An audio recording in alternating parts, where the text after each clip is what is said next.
दुख दर्द भाव के सब मिटे सतगुरु चरण नित से।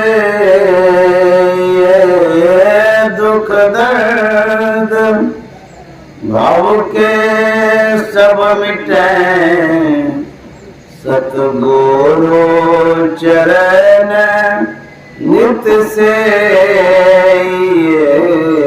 गुरु भक्ति बिन कछु ना बने मेरी सकल संतन कही। गुरु भक्ति बिन कछु ना बने।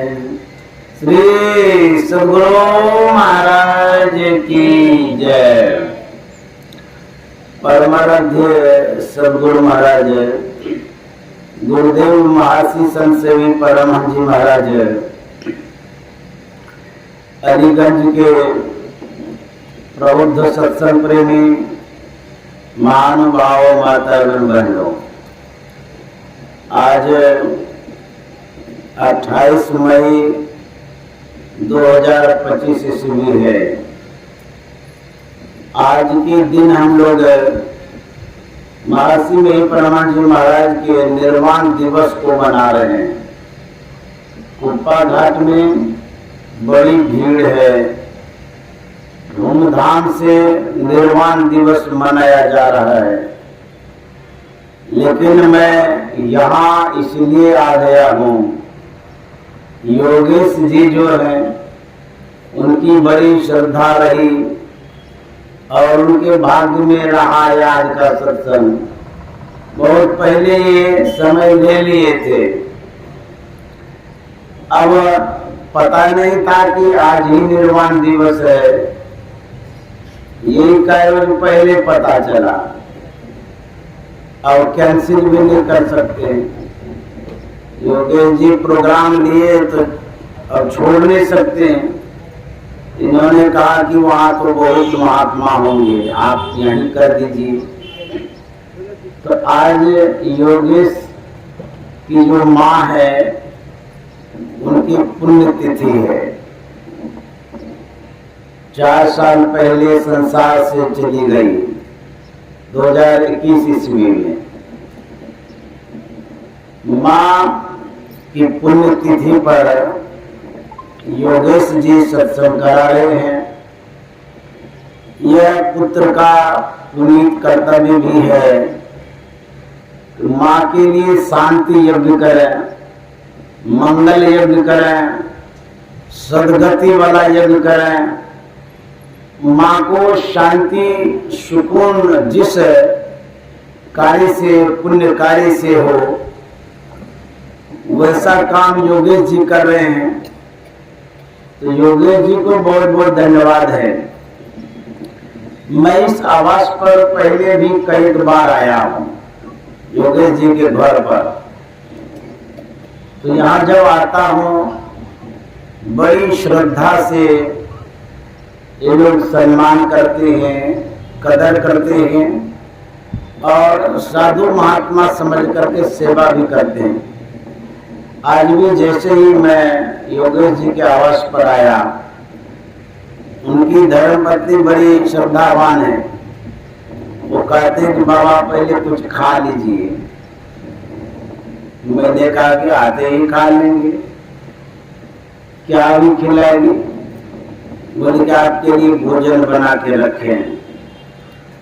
मैंने कहा भोजन तो नहीं करूँगा, यदि और कुछ है तो खिला दीजिए फल फूल। आम बड़ा मीठा था, खिलाई, मन भी मीठा हो गया। तो इनको भी बहुत बहुत साधुवाद है, बड़ी गुरु भक्ति है ये। तो आज माता जी की स्मृति दिवस में हम लोग सत्संग कर रहे हैं। जो योगेश की माँ है, हमारे कई सत्संग में वो भाग ली थी। कुप्पा घाट बराबर जाती थी और साधु महात्मा का बहुत कदर करती थी, ख्याल रखती थी, ध्यान भी करती थी। सत्संग के प्रति बड़ा लगाव था उनका। अलीगंज में जब मैं आता था तो वो आती थी सत्संग करने, इनकी माँ।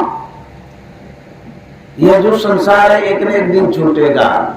जैसे योगेश की माँ चली गई, और भी जितनी माँ हैं या पिता हैं, जो भी हैं, सब एक दिन जाएंगे इस संसार से। तो जब जाएंगे तो लेके क्या जाएंगे?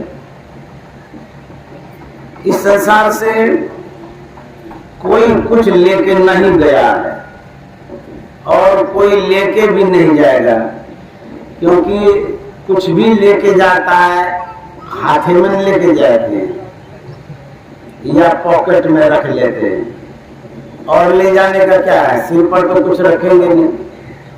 हाथ में जो लेके जाएंगे वो हाथ भी स्मशान घाट में जला दिया जाता है। पॉकेट में यदि लेके जाएंगे तो पॉकेट को भी जला दिया जाता है। कुछ भी नहीं रहने देता, सब जला के राख कर दिया जाता है। ले भी जाएंगे तो आप तो मरे हुए रहेंगे। यदि रुपया पैसा होगा तो आपके परिवार वाले ले लेंगे। आए हैं सो जाएंगे। राजा रंग फकीर एक सिंहासन चढ़ चले, एक बंधे जा चलेंगे। सबको यहाँ से जाना है। हम लोग घर का हिसाब किताब करते रहते हैं, इतना रुपया है, इतना रुपया है, इतना खर्चा होगा, इतना खर्चा होगा, लेकिन अपने जीवन का हिसाब किताब नहीं करते, जीते चले जा रहे हैं। कभी लिखे हैं आप कॉपी में कि इतनी सांसें निकल गई, इतनी सांसें शेष बचे, लिखे तो कोई हिसाब है सांस का?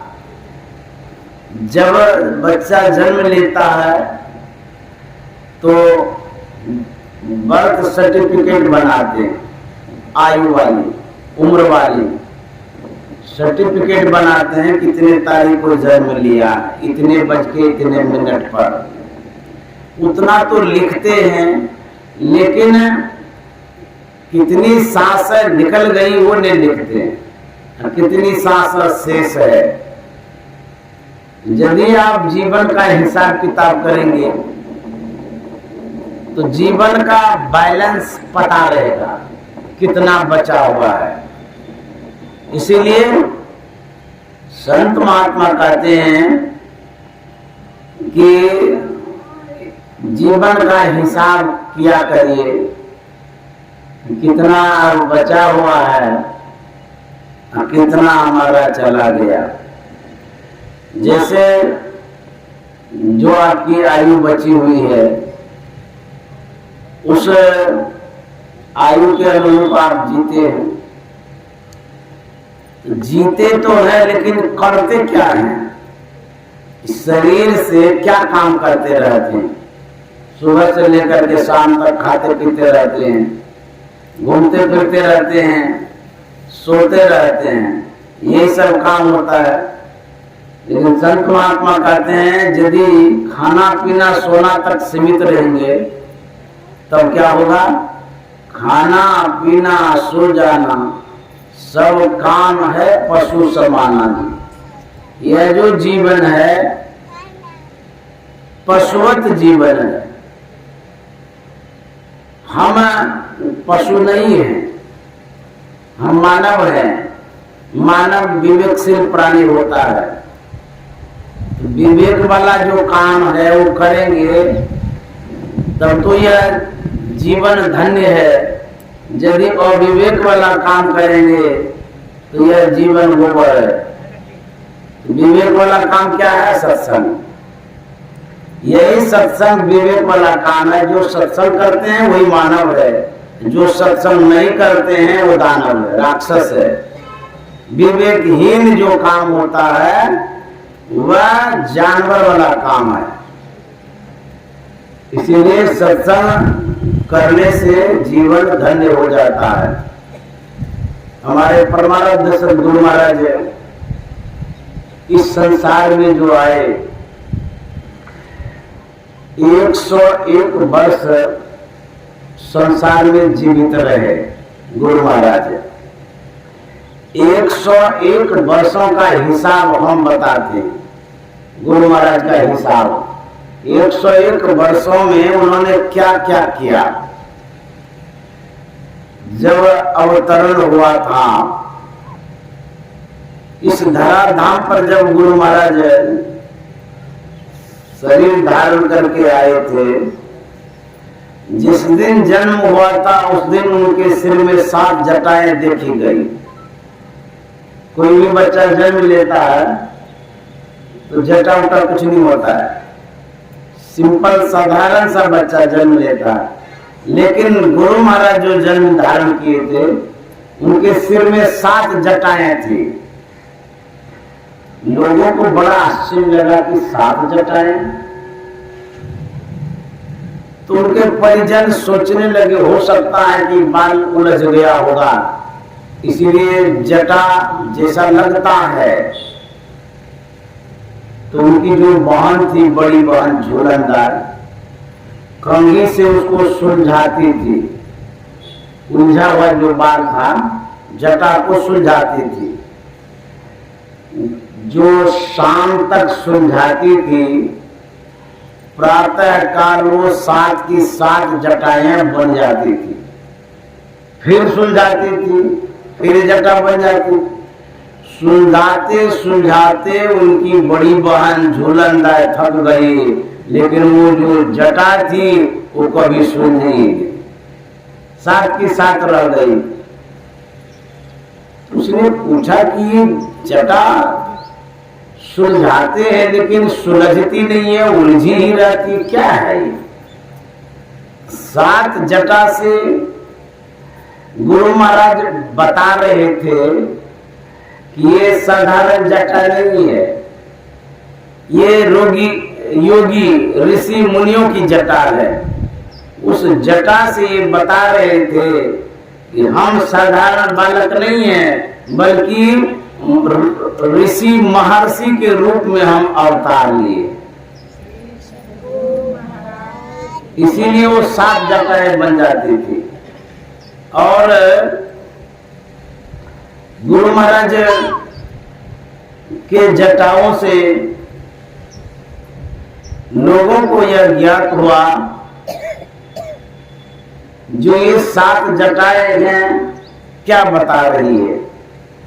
जब आप सत्संग योग पढ़ेंगे, सत्संग योग में 7 दर्जा है। ऊपर में उत्तर लिखा हुआ परमात्मा का स्थान है वो, उसके बाद लास्ट नीचे में 1 है और ऊपर में 7 है, अर्थात सतलोक, परमात्मा लोक, ईश्वरीय धाम जो 7वां है।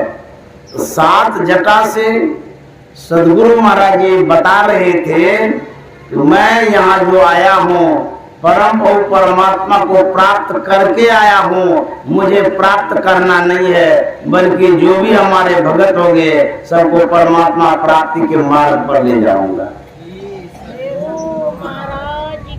गुरु महाराज अवतारी पुरुष थे, उन्हें कुछ करना नहीं था, बल्कि हम आप जनसाधारण को ज्ञान दे करके परम को परमात्मा तक पहुंचाना था, इसीलिए आए थे। गुरु महाराज ने एक बार कहा था कि मैं मोक्ष नहीं चाहता हूं। हम आम जन के बीच में आकर के जो हमारे सत्संग प्रेमी हैं उन्हें बोध ज्ञान शिक्षा दे करके बारी बारी से सबको मोक्ष दिलाना चाहता हूं। गुरु महाराज कहे कि हम मोक्ष नहीं चाहते। क्यों? उनके दिल में दया थी कि यदि हम मोक्ष प्राप्त कर लेंगे तो जो मोक्षार्थी हैं, मोक्ष चाहने वाले हैं, उनको कौन मार्गदर्शन करेंगे। जब आएंगे तब तो हम इसको मोक्ष की ओर ले जाएंगे। इसीलिए गुरु महाराज कहते मैं बार बार यहाँ आना चाहता हूँ आप लोगों के बीच में, और आकर के सत्संग सुनाना चाहता हूँ और आप लोगों को सदगति प्रदान करना चाहता हूँ।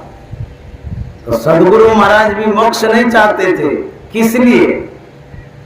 हम लोगों के कल्याण के लिए। सदगुरु महाराज जो इस संसार में आए थे 1885 ईस्वी में आए थे।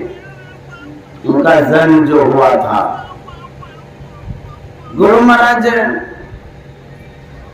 जब जन्म के बाद अपने जीवन को ढालने लगे थे, शिक्षा में ढाले, पढ़ाई में ढाले।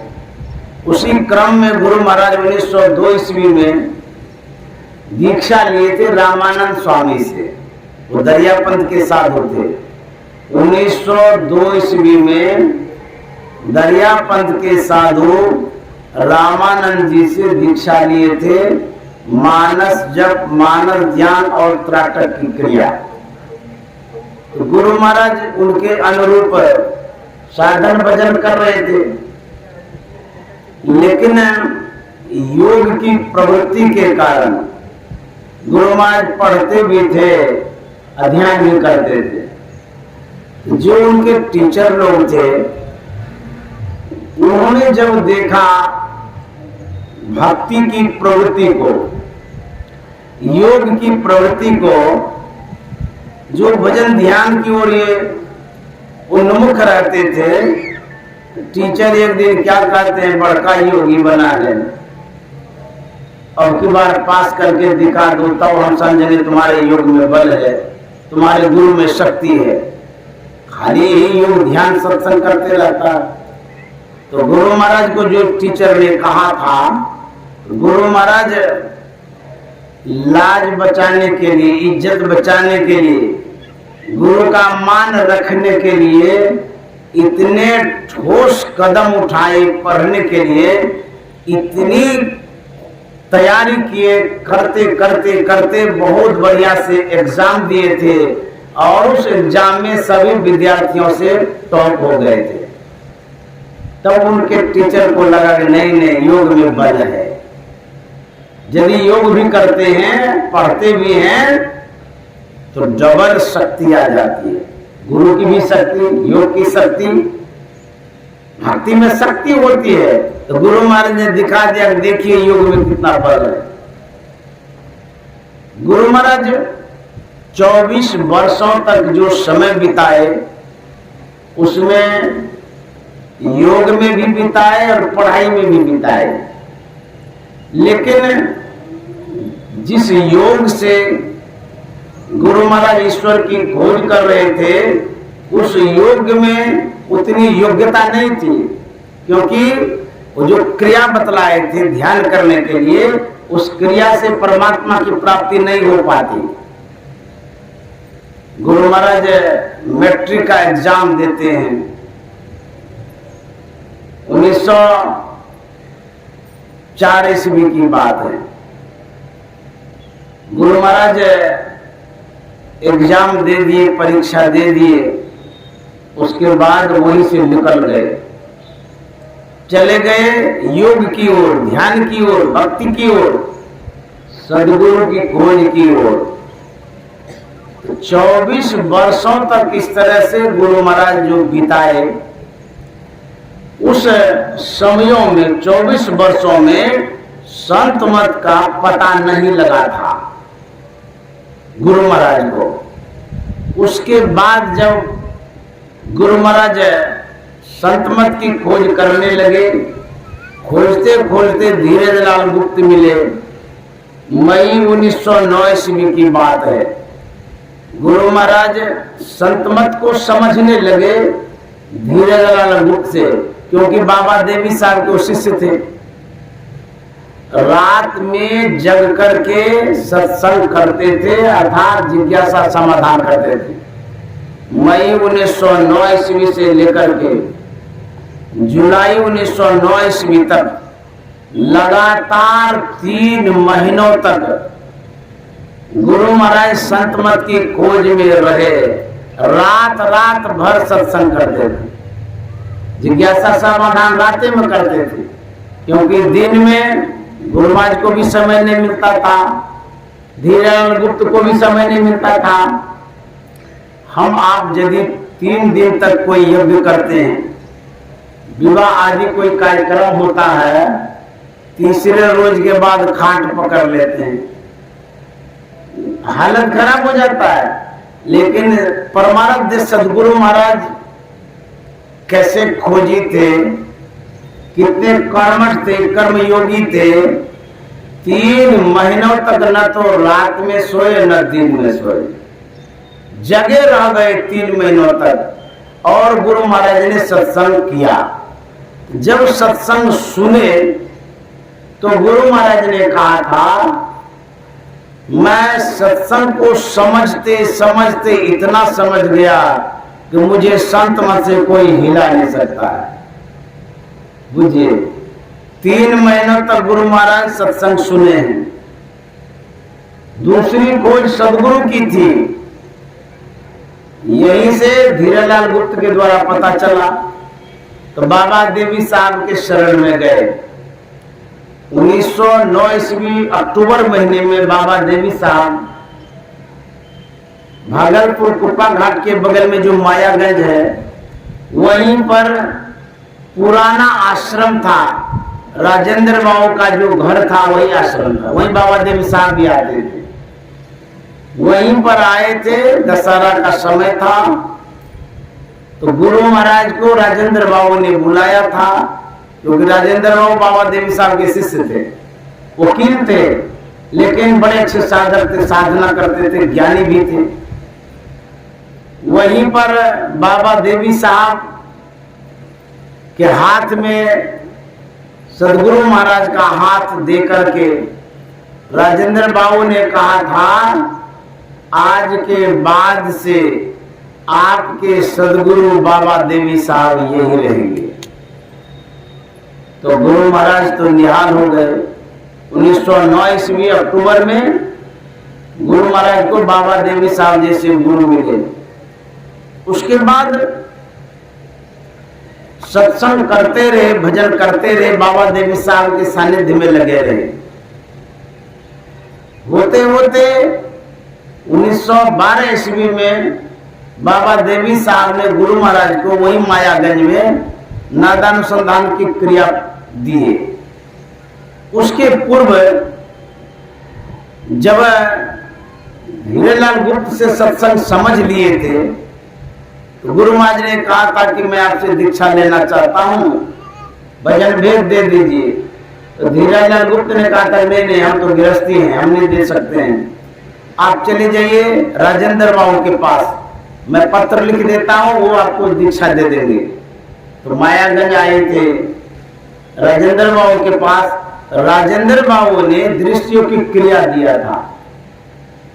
राजेंद्र बाबू दृष्टियों की क्रिया दिए थे।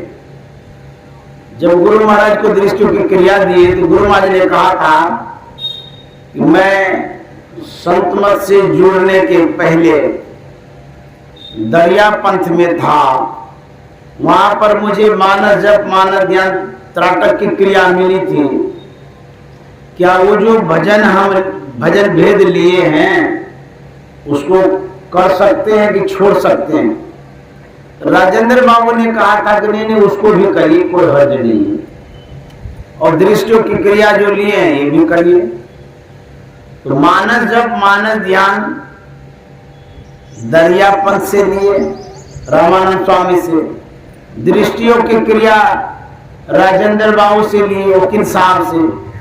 नादानुसंधान की क्रिया बाबा देवी साहब से लिए। बहुत लोग ऐसे भी होते हैं, जब एक गुरु को पकड़ लेते हैं तो छोड़ना नहीं चाहते। कहते हैं गुरु को छोड़ना नहीं चाहिए, यदि सच्चे सदगुरु मिल जाए तब नहीं छोड़ना चाहिए। यदि कच्चे गुरु मिल जाए छोड़ देना चाहिए, नहीं तो भवसागर में नैया डूब जाएगी। अनहरा गुरु बेरा चला, दोनों नरक में ठेला ठेला। छोड़ना भी जरूरी है, यदि कच्चा है तो, और पक्का है तो एकदम नहीं छोड़ना चाहिए। तो गुरु महाराज ने इस तरह से भजन भेद लिया। यह जो क्रम चला, उसके बाद बाबा देवी साहब ने कहा था कि लाला, मैंने जो तुमको नादानुसंधान की क्रिया बतलाया है इसको अभी नहीं करना, हमने 32 वर्षों तक दृष्टियों की क्रिया किया, कम से कम तुम 10 वर्षों तक करो। जब दृष्टियों की क्रिया में सशक्त हो जाओगे, मजबूत हो जाओगे, उसके बाद नादानुसंधान करने में सहजता होगी, सरलता होगी, तब करना नादानुसंधान। और बाबा देवी साहब ने कहा था, मैं इसलिए पहले बतला दिया कि तुम्हारे पास रहेगा, जब वक्त आएगा तो नादानुसंधान करना। तो गुरु महाराज बाबा देवी साहब के आज्ञा का पालन करके 10 वर्षों तक दृष्टियों की क्रिया की और उसके बाद नादानुसंधान की क्रिया की। जब बाबा देवी साहब संसार से चले जाते हैं, कब गए थे? 19 जनवरी 1919 ईस्वी को बाबा देवी साहब ने शरीर छोड़ा। दीक्षा नादानुसंधान की क्रिया कब मिली थी? 1912 को। 12/7/19, 7 ही वर्षों में बाबा देवी साहब संसार से चले गए। यदि पहले नादानुसंधान नहीं बतलाते, इसी की तो खोज थी गुरु महाराज की, नादानुसंधान में ईश्वर की खोज हो। बाबा देवी साहब अंतर्यामी थे, उसे पता था कि मैं बहुत पहले संसार छोड़ जाऊंगा, लेकिन मेही लाल की जो खोज है, इसको यदि ये क्रिया नहीं मिलेगी, इसकी साधना अधूरी रहेगी और संत मत का विकास रुक जाएगा। इसीलिए संत मत को बढ़ाने के लिए इसके पास पहले ही पूंजी रख देते हैं थाती रूप में, अब बाद में समय जब आएगा इसी पूंजी से ये संत मत को आगे बढ़ाएंगे। इसीलिए रख दिए थे बाबा देवी साहब। 7 साल में बाबा देवी साहब चले गए और बाबा देवी साहब ने कहा था, लाला तुम कम से कम 10 साल दृष्टि योग करना। खाली दृष्टि योग करके रह जाते तो नादानुसंधान तो मिलता ही नहीं, तो पक्के गुरु नहीं मिलते तो ईश्वर प्राप्ति में बाधाएं पहुंचती। बाबा देवी साहब कितने अंतर्यामी थे। उसके बाद गुरु महाराज साधना करने लगे, कुआं खोद लिए धरहरा में। 1918 ईस्वी की बात है। उस कुआं में बैठ करके गुरु महाराज ध्यान करते, कठोर साधना। शरीर पीला हो गया था, खून की कमी हो गई थी।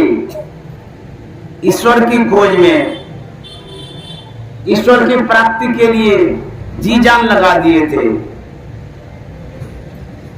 वो हम लोगों को बता रहे थे कि यदि परमात्मा को प्राप्त करना चाहते हैं, हंस हंस कंत न पाया, जिन पाया तिन रो। मुलायम सैया पर सोते रहेंगे, अब परमात्मा को प्राप्त करना चाहेंगे तो बड़ा संभव है। कहते हैं इसके लिए कठोर साधना की आवश्यकता है।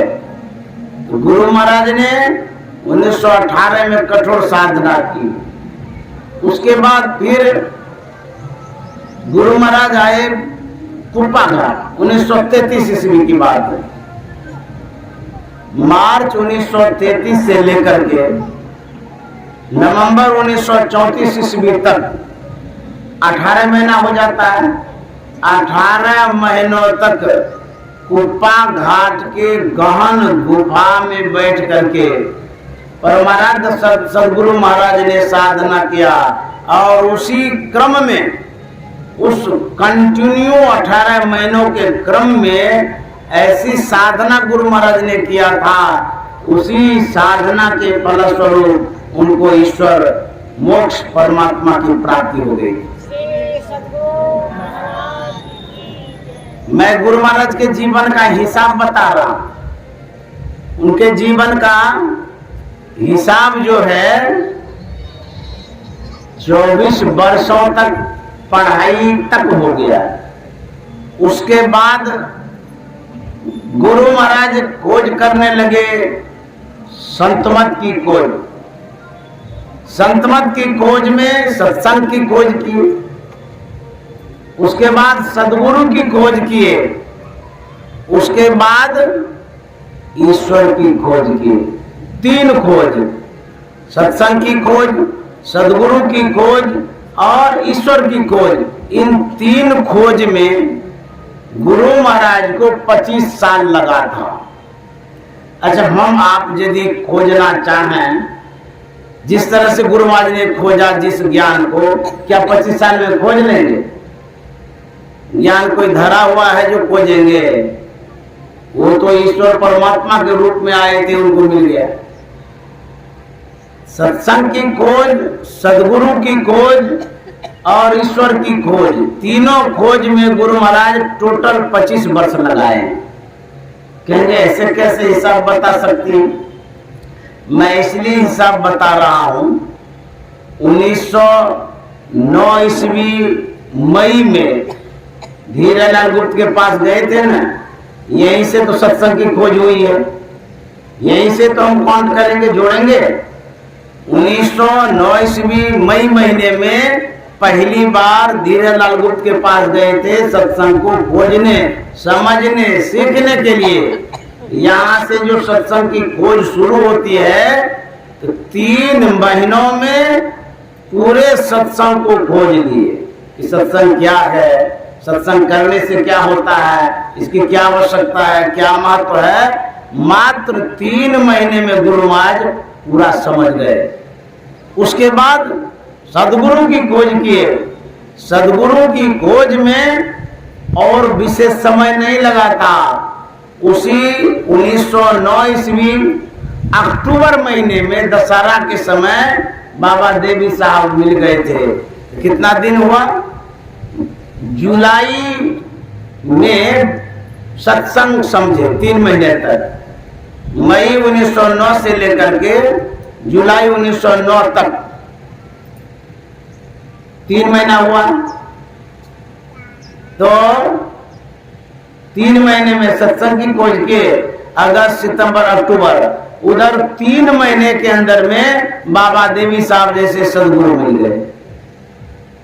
देखिए 3 महीने की क्या खासियत है गुरु महाराज के जीवन में। 3 महीने में सत्संग प्राप्त कर लिए, 3 महीने में बाबा देवी साहब जैसे सदगुरु को प्राप्त किए। उसके बाद जो साधना गुरु महाराज किए, 1918 में जो साधना में बैठे थे, वहां भी दरारा में 3 महीने तक कुआं में बैठे थे। उसके बाद जो कुप्पा घाट में गुरु महाराज ध्यान करने लगे थे, उस गुफा में 18 महीनों तक जब ध्यान किए तब ईश्वर की प्राप्ति हुई थी, निर्वाण प्राप्त हुआ था। तो 18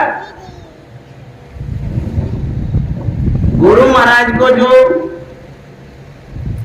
समय लगा था 18 महीना, उसमें ईश्वर की प्राप्ति हुई थी। 3 महीने में सत्संग समझे, 3 महीने में सदगुरु मिल गए। उसके बाद इधर 18 महीनों में गुरु महाराज को परमात्मा की प्राप्ति हुई, निर्वाण प्राप्त किए। ये टोटल जो समय है ये 25 वर्ष होता है। सत्संग की खोज, सदगुरु की खोज और ईश्वर की खोज में टोटल 25 साल लगा था गुरु महाराज को।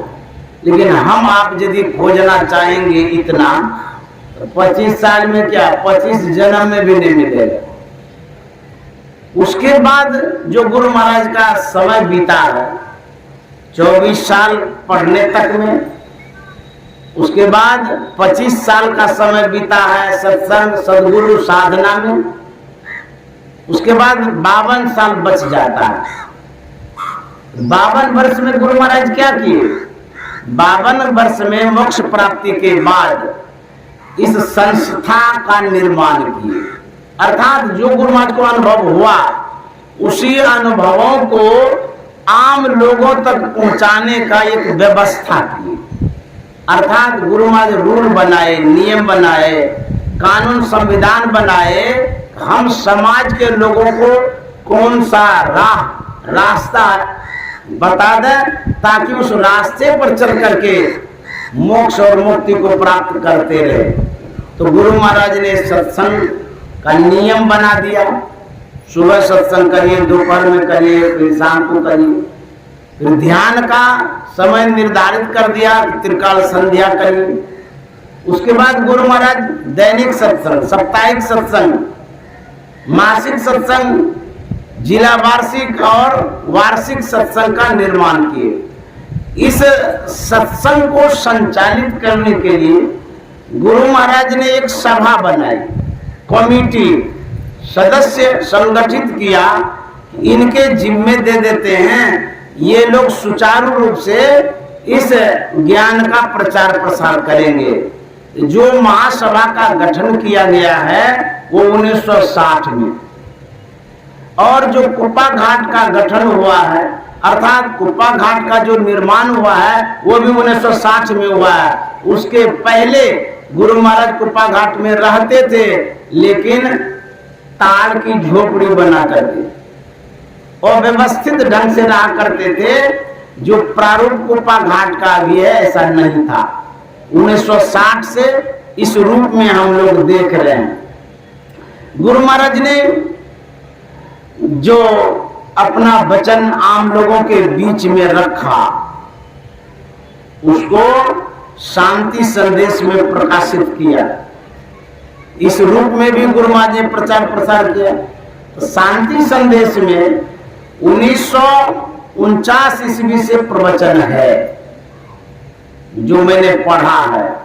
उसके बाद सत्संग योग, रामचरितमानस आदि आदि धर्म ग्रंथों का गुरु महाराज ने संगठित किया, गढ़ा, बनाया। हम लोगों के कल्याण में गुरु महाराज ने कितना समय लगाया? 52 वर्षों तक। शिक्षा प्राप्ति तक में 24 वर्ष समय दिए। उसके बाद सत्संग, सदगुरु और ईश्वर प्राप्ति में 25 वर्ष तक दिए। जन कल्याण में कितना समय दिए? 52 वर्ष तक। सबसे अधिक हम लोगों के लिए गुरु महाराज ने व्यवस्था किया है, समय दिया है 52 वर्षों तक। यदि सबको अकाउंट करेंगे, जोड़ेंगे, 101 वर्ष होता है।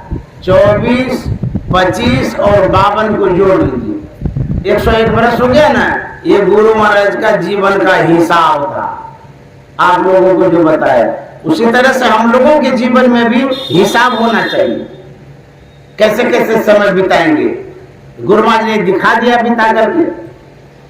जब गुरु महाराज प्रचार प्रसार करने लगे थे, गुरु महाराज को आवश्यकता हो गई थी सहयोगियों की, क्योंकि बिना सहयोगी का हम काम कैसे करेंगे? इतना बड़ा संस्था, इतनी बड़ी सभा, इतना बड़ा सत्संग करना, इसकी व्यवस्था के लिए तो आदमी तो चाहिए। अब देखिए आदमी कैसा कैसा गुरु महाराज ढूंढे हैं, किस तरह से वो बतला रहे हैं। 1929 ईस्वी की बात है। महर्षि संत सेवी जी महाराज सैदाबाद जो मास ध्यान सत्संग था उसमें वो आए थे दर्शन करने के लिए। तो गुरु महाराज को प्रणाम किए। उन्होंने कहा था कि मैं आपकी सेवा में रहना चाहता हूं। यही वक्त था, शाम का समय था। गुरु महाराज सुन भर लिए, कुछ बोले नहीं।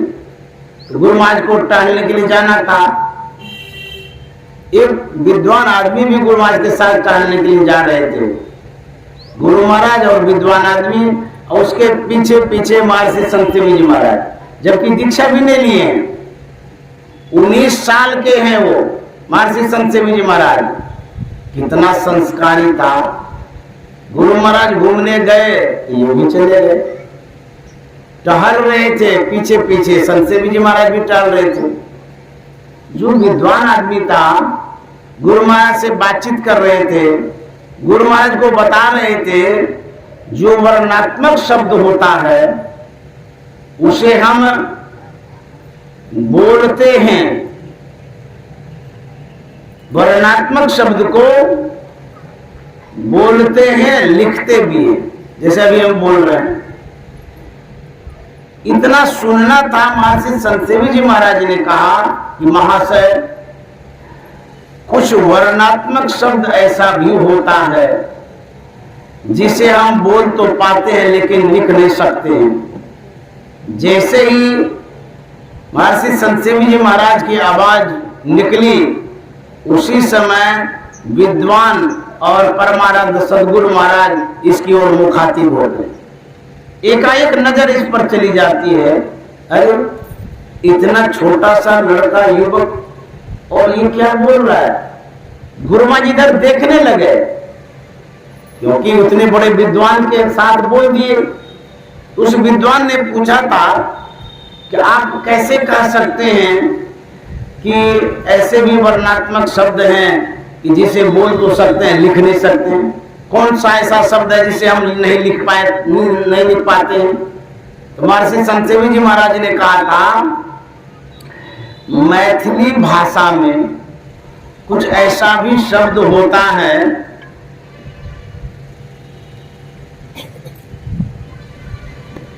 मैथिली भाषा में बोलचाल की जो भाषाएं हैं, कुछ ऐसी भाषाएं होती हैं जिसे बोल तो पाते हैं लेकिन लिख नहीं पाते।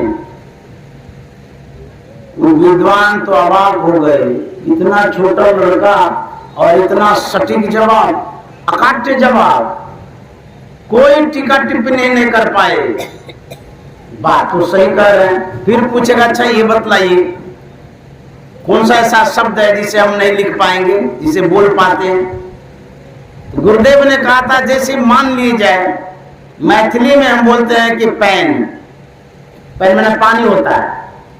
यदि हम पेन लिखेंगे तो कोई कारण पेन लिखेंगे, पेन में तो कलम हो जाता है, पानी तो होता नहीं है। लेकिन बोलते हैं पेन, उसको लिखना बहुत मुश्किल है, गलत हो जाएगा वो लिखना। मैंने पता किया था कि कौन सा शब्द है, तो एक शब्द यही पता चला। तो जो शब्द है मैथिली में, उसे आप बोल तो पा रहे हैं लेकिन सभी शब्दों को आप कलम से नहीं लिख पाएंगे। तो विद्वान को लगा बाप रे, साधारण बालक नहीं है।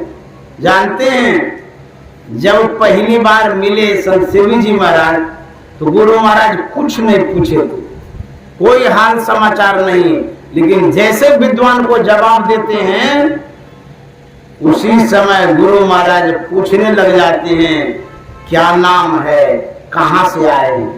ऐसा क्यों हुआ? जाने बिन होय प्रतीति, बिन प्रतीति होय नहीं प्रीति, प्रीति बिना नहीं भक्ति दिढ़ाई, जिमे खगेश जल के चिकनाई। जब तक आपके प्रभाव को कोई नहीं जानता है तो मानता भी नहीं। जैसे मान लिया जाए यहाँ पर आप जैसे भेष में है, वैसे ही कोई मुख्यमंत्री आ जाए, कोई सम्मान कदर नहीं करेंगे, लेकिन दल फौज के साथ आ जाए, हड़कम मच जाएगी, आइए बैठी बैठी। प्रभाव को जताना बताना पड़ता है। आपके अंदर में जो गुण है, जो स्वभाव है, जो शक्ति है, उसको दिखाइए, बताइए, जताइए, तो अब जाकर के सलाम ठोकेगा, प्रणाम करेगा, पूछेगा।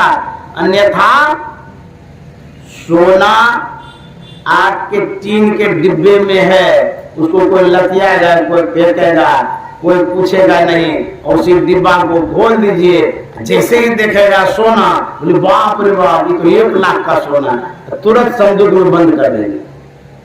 छिपा हुआ जब तक प्रभाव है तब तक कोई पूछ पाछ नहीं है।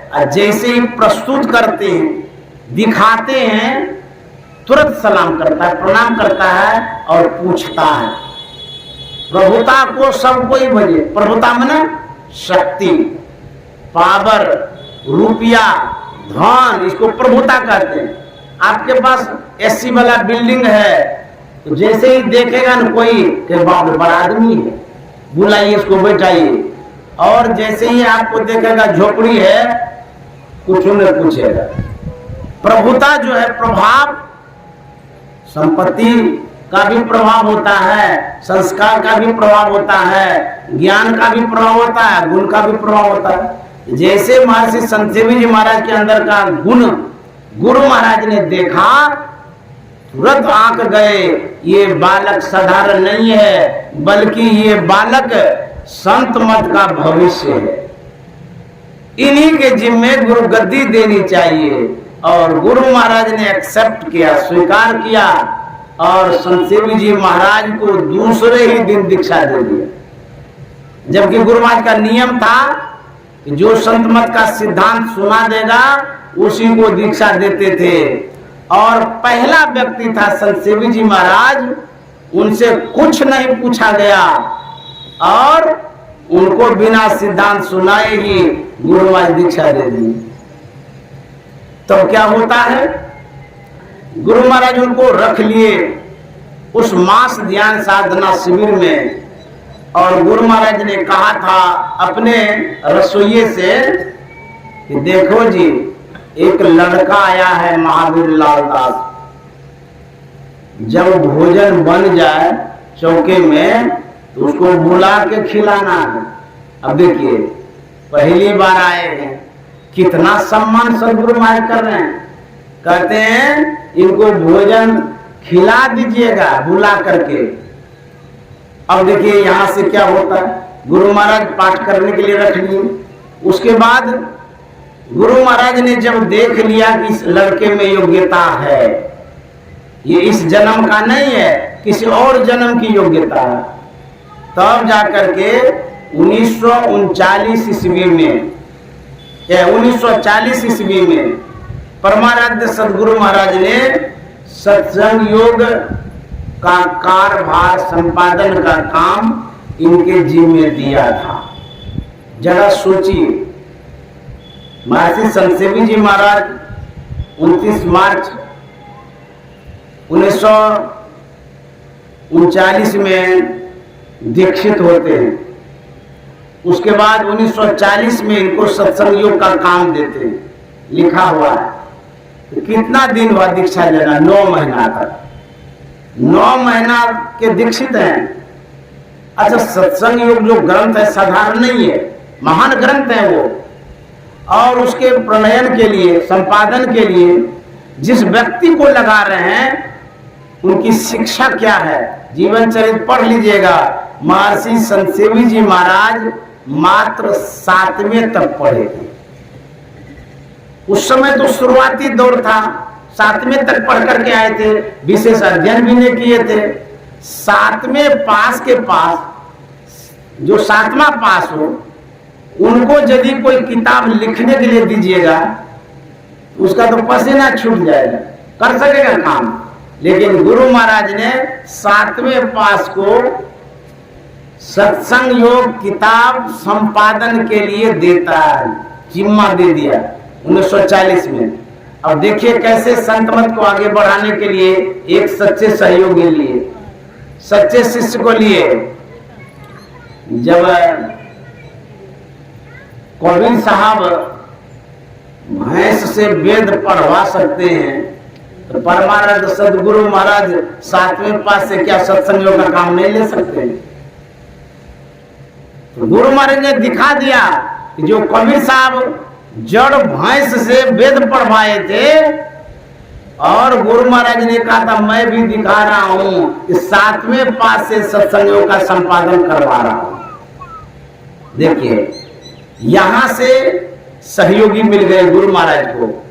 सत्संग योग का काम, रामचरितमानस का काम, पदावली का काम, जो भी रचना साहित्य की हुई है परमानंद सदगुरु महाराज की, उन रचनाओं की का जिम्मा संत सेवी जी महाराज के पास देते हैं। यहां से इनसे सहयोग लेना शुरू किए। जब गुरु महाराज प्रवचन कर रहे थे, महर्षि संत सेवी जी महाराज के मन में हुआ था कि जो अमृत की वर्षा होती है, लोग सुनते हैं भूल भी जाते हैं, लेकिन नहीं इसको लिखना चाहिए, भविष्य में काम आ जाए। यदि महर्षि संत सेवी जी महाराज उन प्रवचनों को आज नहीं लिख करके रखते, जो शांति संदेश में पढ़ते हैं परमानंद का प्रवचन कहां से पढ़ते? जो सत्संग सुधा सागर में पढ़ते हैं प्रवचन, वो कहां से पढ़ते? जो गुरु महाराज का सत्संग सुधा प्रथम भाग, द्वितीय भाग, तृतीय भाग आदि भाग जो है, वह प्रवचन आपको देखने में नहीं मिलता। 1949 ईस्वी से लिखना शुरू किए थे और 1950 ईस्वी से परमानंद का प्रवचन शांति संदेश में आना शुरू हो गया था। एक बार गुरु महाराज धारा प्रवाह प्रवचन कर रहे थे और महर्षि संतसेवी जी महाराज लिखते जा रहे थे। मंच पर और भी श्रोता बैठे हुए थे। श्रोताओं ने जब देखा कि ये खाली लिखते रहते हैं, उनमें से एक ने कहा कि महाराज क्या लिखते रहते हैं? गुरु महाराज धारा प्रवाह प्रवचन कर रहे हैं, अमृत की वर्षा हो रही है, उसको सुनिए, काम में आएगा, लिख करके क्या करिएगा? महर्षि संतसेवी जी महाराज ने कहा था, आप लोग जो सुनते हैं गुरु महाराज के प्रवचन को तो याद रखते होंगे, मैं इसलिए लिखता हूं, लिख करके रख दूंगा, बाद में पढ़ूंगा। उनकी जो स्मरण शक्ति थी महर्षि संतसेवी महाराज की, ऐसी स्मरण शक्ति थी कि यदि 25 साल का सत्संगी कोई आया हो, उसको दूर से ही पहचान जाते थे, फलाना बाबू आइए। देखिए इतने मेधावी थे महर्षि संतसेवी जी महाराज। तब गुरु महाराज ने कहा था, संतसेवी जी हमारे मस्तिष्क स्वरूप, अर्थात गुरु महाराज का जो ज्ञान था उसका स्टोर कहाँ था? संतसेवी जी महाराज के मस्तिष्क में। मतलब गुरु महाराज का ज्ञान हमारे संतसेवी जी महाराज का माथा, मतलब यहाँ का ज्ञान वहां रखते थे, जैसे आप लोग कोठी में नहीं रखते हैं अनाज, तो गुरु महाराज महर्षि संतसेवी जी महाराज के माथा में रख दिए थे 100 ज्ञान, कि जिनको जरूरत हो वहां लेते रहेंगे। इसीलिए गुरु महाराज ने कहा था ये हमारे मस्तिष्क स्वरूप है।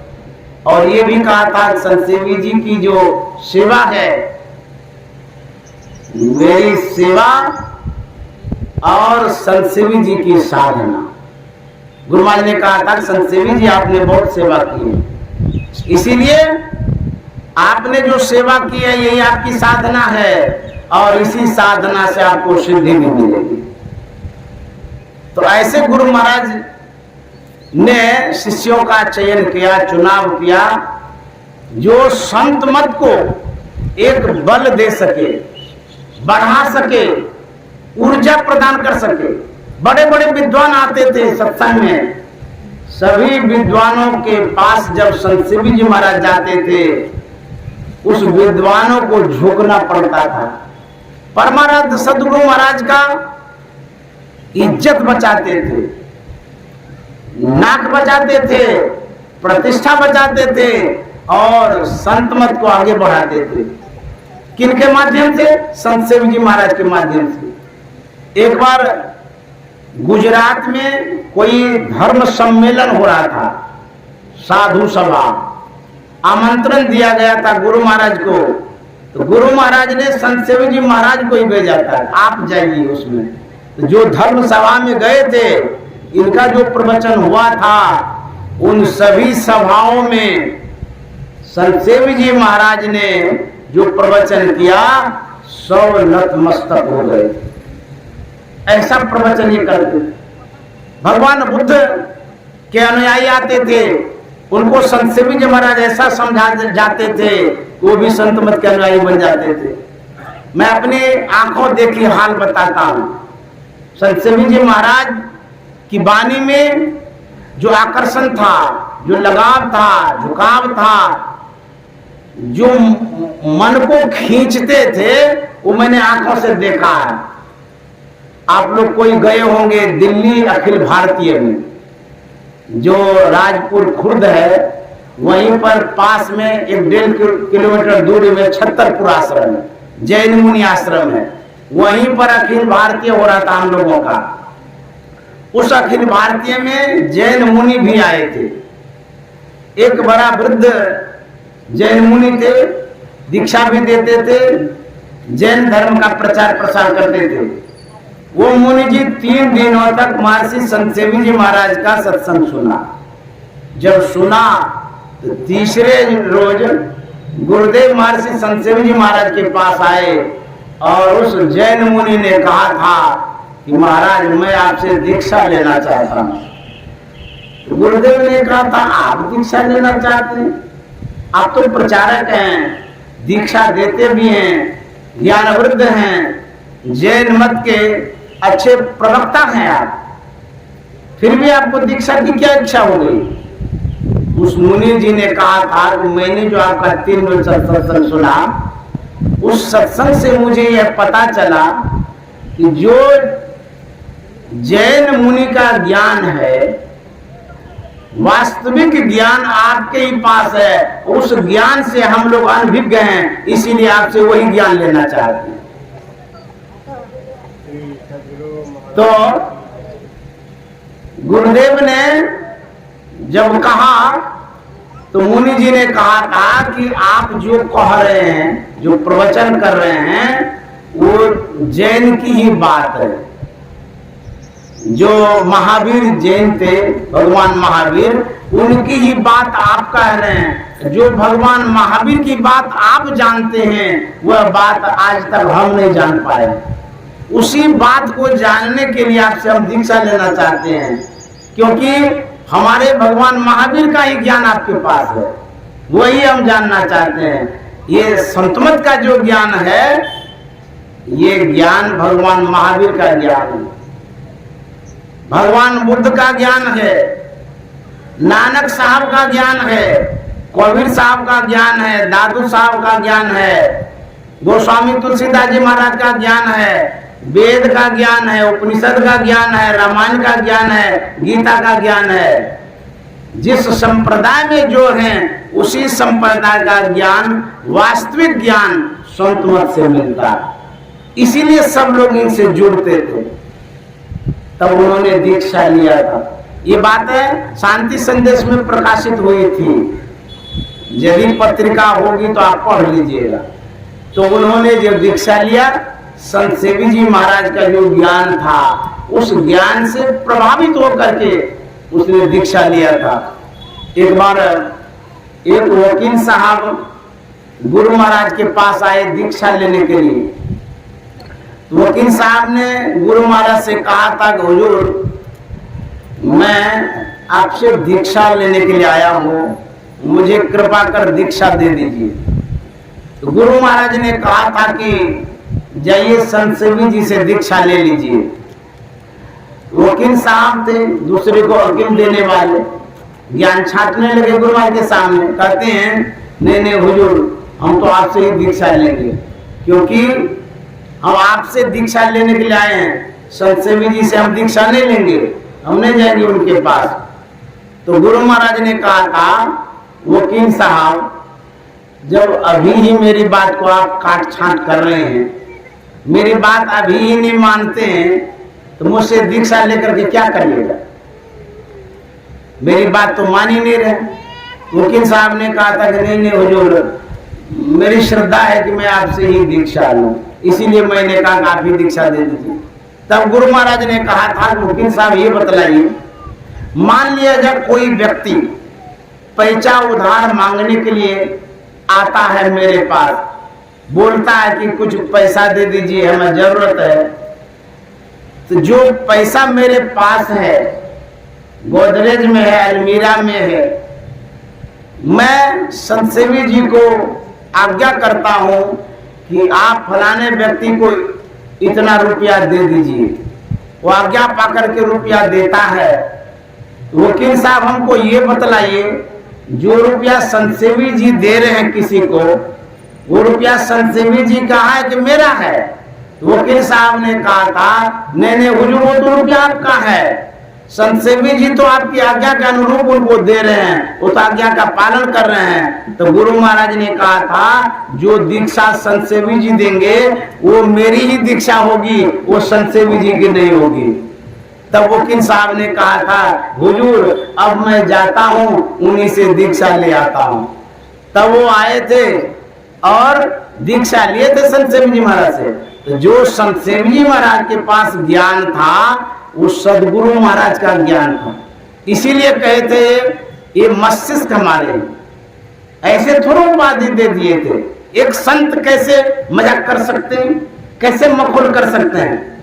वो भी सार्वजनिक तौर पर उन्होंने कहा था कि संत सेवी जी हमारे मस्तिष्क स्वरूप है। तो जब गुरु महाराज के मस्तिष्क स्वरूप है, तो ज्ञान का खजाना उनके पास रख दिए। ऐसे मस्त स्वरूप को भी मैं नमन करता हूं। और गुरु महाराज ने यह भी कहा था कि जहां मैं रहूंगा वहां संत सेवी जी रहेंगे। क्या खाली जीवित अवस्था में रहेंगे? नहीं नहीं, जीवित अवस्था में तो रहते ही थे, हर क्षण हर वक्त, कहीं दूर नहीं होते थे। लेकिन यहां से जाने के बाद भी गुरु महाराज ने कहा था कि जहां मैं जाऊंगा वही संत सेवी जी जाएंगे। वो तो दोनों जैसे शरीर की छाया होती है उसको अलग कर सकते हैं, उसी तरह से महर्षि में ही परमानंद जी महाराज को, महर्षि संत सेवी परमानंद जी महाराज को कोई अलग नहीं कर सकता। वो प्रतिबिंब हैं। वो यहां पर आए थे संत मत को आगे बढ़ाने के लिए, संत मत का ज्ञान प्रचारित करने के लिए, प्रसारित करने के लिए। दोनों मिलकर के संत मत का ज्ञान बढ़ाए हैं। एक गुरु बन गए, एक शिष्य बन गए। ये तो भूमिका थी उनकी गुरु शिष्य की, लेकिन दोनों में जो योग्यता थी, हम लोग क्या कर सकते हैं? गुरु महाराज ने ही कहा था कि संत सेवी जी मुंह से अधिक जानते हैं, ये भी लिखा हुआ है कहीं। तो गुरु महाराज इतनी उपाधि दिए थे संत सेवी जी महाराज। उनका निर्वाण दिवस है 4 जून 2025 ईस्वी को कुप्पा घाट में। आज जो गुरु महाराज का निर्वाण दिवस है, तो गुरु महाराज के निर्वाण दिवस को बहुत लोग मनाते हैं। निर्वाण का अर्थ होता है मोक्ष, छुटकारा। किस चीज से छुटकारा? संसार पर जो विजय प्राप्त कर लेते हैं वही निर्वाण के अधिकारी होते हैं। हमारे अंदर में जो आवरण है, जड़ चेतन की जो गांठें हैं, उनको जो दूर करता है वही निर्वाण को प्राप्त करते हैं। निर्वाण मोक्ष, मुक्ति को कहते हैं। सदगुरु महाराज ने निर्वाण प्राप्त किया था, इसीलिए उस याद में आज निर्वाण दिवस पर हम लोग कार्यक्रम करते हैं, उनको याद करते हैं।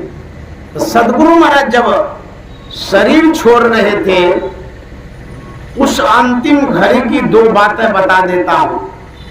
आज मैं पुष्पांजलि कार्यक्रम के बाद जो समाधि पर गुरु महाराज के लिए पुष्पांजलि अर्पित कर रहे थे, उसमें हम लोग आश्रमवासी थे। उसके बाद आए सदगुरु निवास में, वहां भी हम लोग प्रणाम निवेदित किए। पश्चात हम लोग आए गुरु सेवी भगीरथ दास जी महाराज के पास, मैंने प्रणाम भी किया। उसके बाद उनके चरणों में बैठा था। मेरा स्वभाव होता है जिज्ञासा करने, कुछ पूछने लग जाती। तो मैंने गुरु सेवी भगीरथ दास जी महाराज से पूछ दिया कि जिस समय गुरु महाराज शरीर छोड़ रहे थे, आप प्रत्यक्षदर्शी हैं, उस समय की कुछ बातें बता दीजिए। तो पूज्य गुरु सेवी जी महाराज बता रहे थे कि जो 1986 ईस्वी में गुरु महाराज ने शरीर छोड़ा, वो दिन का रविवार था, शाम का समय था, गुरु महाराज अस्वस्थ थे। उस दिन ज्यादा प्यास लग रही थी, तो गुरु सेवी जी महाराज बार बार पानी उपलब्ध कराते थे गुरु महाराज के लिए। उसके बाद जब भूख लगी तो गुरु महाराज ने इच्छा जाहिर किया खाने की। तो गुरु सेवी जी महाराज ने पूछा, हुजूर क्या खाएंगे? तो बोले मुंह का घुघनी दे दो। तुरंत गए चौका में आदेश दिए, गुरु प्रसाद बाबा को बोले कि मुंह का घुघनी तुरंत बनाए। कुकर में डाला गया, घुघनी बनाया गया, गुरु महाराज के सामने उपस्थित किया गया। तो पूज्य भगीरथ दास जी महाराज 1 चम्मच गुरु महाराज के मुंह में देते हैं। तो गुरु महाराज उसको चबाते हैं, धीरे धीरे धीरे धीरे, जो भी रस था उसको चूस लिए। उसके बाद जो अंश था सिट्ठी, गुरु महाराज उगल दिए बाहर। वो जो मूंग का रस गुरु महाराज लिए थे अंतिम समय में, वही रस गुरु महाराज के साथ गया। उसके बाद और कोई चीज ग्रहण नहीं किए। तो गुरु महाराज के सामने उस दिन शाम के समय कमरे में महर्षि संत सेवी जी महाराज थे, गुरु सेवी भगवतदास जी महाराज थे, पूज्य साई स्वामी जी महाराज थे, उसके बाद महासभा के जो अधिकारी थे वो सब भी बैठे थे। ये गुरु सेवी जी महाराज हमको बता रहे थे आज जब गुरु महाराज के आवाज की घड़ी बजती है, दीवार घड़ी थी, उसमें आवाज होती है, जितना बजता है उतना बड़ा टन होता है। उस समय उस घड़ी में आवाज होती है 1 2 3 4 5 6। गुरु महाराज सुन रहे थे, जैसे 6 की घंटी बजती है, गुरु महाराज कहते हैं ये ध्यान का समय है, 6 बज गया है, आप लोग सब के सब जाइए ध्यान करिए। तो गुरु महाराज जो कहे तो सब चले गए अपना अपना डेरा। उसके बाद गुरु सेवी जी महाराज कह रहे हैं उसी समय से, जो ध्यान का समय था, उसी समय से गुरु महाराज अपने आप को समेटना शुरू किए, अर्थात अंतर्मुख होना शुरू किए, अपनी चेतना का सिमटाव करना शुरू किए। उस समय से लेकर के 9:45 बजे रात तक में गुरु महाराज का इतना सिमटाव हुआ, वो संसार से चले गए और शरीर छूट गया। गुरु महाराज क्या बता के गए कि जो समय ध्यान का है ध्यान में बैठ जाइए। और गुरु महाराज स्वयं अंतिम घड़ी में भी ध्यान करते करते अपने शरीर को छोड़े हैं। ये तो सिखा के गए कि ऐसा ध्यान करो कि उसी ध्यान के क्रम में शरीर छूटे, और जब उस घड़ी में शरीर छूटेगा तो मोक्ष अवश्य मिलेगा। तो गुरु महाराज अंतिम आवाज में कह गए थे। पूज्य गुरु सेवी जी महाराज बोल रहे थे आज गुरु महाराज इतना जरूर कह गए, सुकृत कर ले नाम सुमर ले, को जाने कल की जगत में खबर नहीं पड़ती। अंतिम आहार मूंग के घुघनी का रस था, पानी। अंतिम आवाज गुरु महाराज का सुकृत कर ले नाम सुमर ले, को जाने कल की। और अंतिम क्रिया जो गुरु महाराज ने किया, ध्यान की क्रिया किया, नादानुसंधान की क्रिया किया, इसी क्रिया के द्वारा गुरु महाराज ने शरीर छोड़ा। अंतिम भोजन एकदम लिक्विड था, और अंतिम जो बातें थी वो जीवन का सार था, मूल था। उतनी बातों में ही सभी सत्संग का मूल आ जाता है। सुकृत कर ले नाम सुमर ले, को जाने कल की जगत में खबर नहीं पलकी। इतनी बात आप सुन करके समझ लीजिए, जीवन में उतार लीजिए, और कुछ सुनने की कोई आवश्यकता नहीं। गुरु महाराज ने ये 3 बातें बता के अपने शरीर को छोड़ा था। तो पूज्य गुरु सेवी जी महाराज ये बता रहे थे आज। तो मैं गुरु महाराज के इस निर्वाण पर्व पर अलीगंज में हूँ, यहीं से मैं श्रद्धांजलि अर्पित करता हूँ, उनके चरणों में प्रणाम करता हूँ। और खास बात उस माता जी के लिए जो योगेश की माता है। संयोग देखिए, गुरु महाराज का निर्वाण दिवस है और योगेश के माँ का भी निर्वाण दिवस है। उनकी माँ भी इस तारीख को इस संसार से गई है। इतनी भक्ति थी, वो भी गुरु महाराज के पास अवश्य गई होगी। तो मैं उनके लिए भी श्रद्धांजलि अर्पित करता हूँ। योगेश के लिए शुभकामना, उनके परिवार के लिए, बच्चों के लिए भी शुभकामना, मंगल कामना है। जो अलीगंज से सत्संग प्रेमी आए हैं उनके लिए भी मैं शुभकामना करता हूँ। इन्हीं शब्दों के साथ वाणी में विराम देता हूँ। श्री सद्गुरु महाराज की जय।